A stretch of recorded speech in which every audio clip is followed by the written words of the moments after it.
suis en train de faire un full face make-up, mais ça va pas se voir. Enfin, en tout cas pour le teint.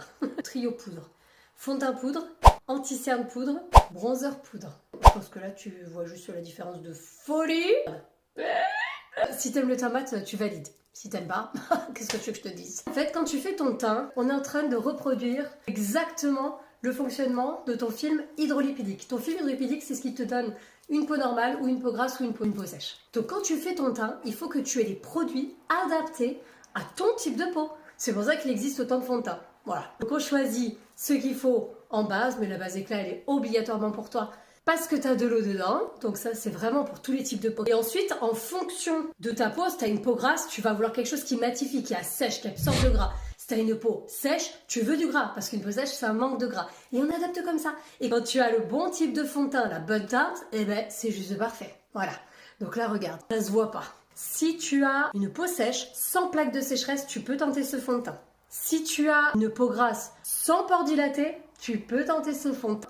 Si tu as une peau normale, bien évidemment, tu peux prendre ce fond de teint. Si tu as une peau mature, tu peux prendre ce fond de teint.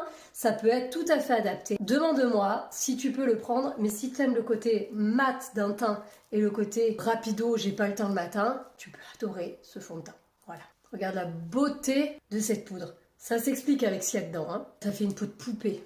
Parce qu'il y a du gras dedans. C'est un exploit de fou dans un fond de teint poudre qui matifie, qui assèche, qu'il y ait du gras, des huiles végétales dedans. Ça nourrit ta peau. Franchement, ça c'est incroyable. Tu me connais. Je te dis jamais de poudre fixatrice sur le contour de l'œil. C'est parce qu'il n'y a pas de gras dedans. Parce que c'est de l'eau. Et de l'eau et du gras, c'est pas la même chose. Par contre, dans mon fond de teint poudre là, tu as du beurre de karité, tu as du gras. Donc ça peut être ok sur le contour de l'œil. Par contre, si tu as beaucoup de cernes, moi je vais quand même te conseiller le correcteur. Parce que le correcteur, c'est sa fonction. Mais regarde, là tu peux avoir une très jolie couvrance sur le cerne. Moi, je peux être très cernée, hein. Regarde comme c'est beau.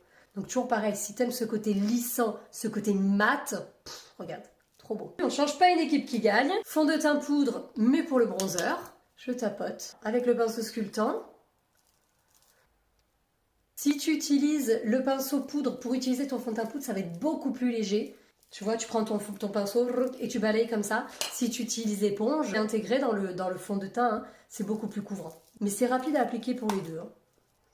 Hop, voilà, tellement beau. Et voilà le full face. Alors tu mets pas le rouge à lèvres et tu fais pas les yeux. Ça passe ni vu ni connu. C'est trop beau. Bisous.